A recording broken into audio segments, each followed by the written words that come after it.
চিন্তা করা উচিত। সে যাতে কখনো একজন স্বামী হিসেবে স্বীকৃতি না পায়।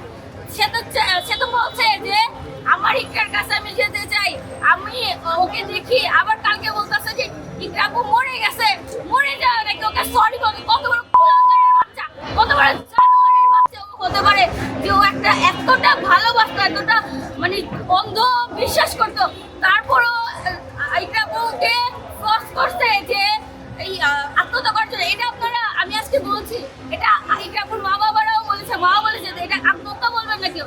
আপনারা এখন থেকে এটা হত্যা মামলা বলে, হত্যা বলে আপনারা নিউজ করবেন, সাংবাদিক ভাইরা যারা আছে। আর এটাই ফাঁসি না, ও তো ফাঁসি দিলে একবারে মরে যাবে, আর ওর ফাঁসি হবেও না, এটা আমি জানি ভালো মতো। কারণ বাংলাদেশে ফাঁসি হবে না। একটা ছোট বাচ্চার গলা কেটে ফেলে দিছে, তার কি হবে? কতদিন আগে কত কিছু হলো।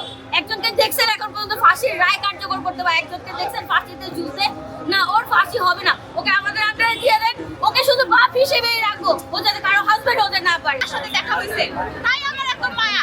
ওই কুলাঙ্গারের বাচ্চার কি একটু মায়া হয় নাই? কিভাবে সে পারলো লাশটা দেখতে না দেখতে পারতে আসতে? কিভাবে পারলো সে? আমরা দেখছি কিসের সুতাছে সে লিখিয়ে দিছে, ইকরা আপু কিন্তু লাশ লিখে দিছে, তুই আমার লাশের আশেপাশে আসবি না। আল্লাহ হয়তো এটাই চাইছে যে তুই যদি আমার লাশের আশেপাশে না আসিস, আল্লাহ হয়তো এটাই চাইছে। আমরা চাই আপু এইটা যদি একটা শাস্তি হোক। আমরা এর জন্য একটা মানববন্ধন আমরা রেখেছি, আমরা প্রত্যেকটা নারী, প্রত্যেকটা ইকরা জানি আর এরকম জানি কাহিনী না ঘটে, আমরা এটাই চাই। যেদিন মারা গেছে আপনার 27 তারিখের রাত্রে আমাদের সাথে কথা হয়েছে, আমরা শনিবার দিন 28 তারিখে আমরা ইফতার পার্টি করব।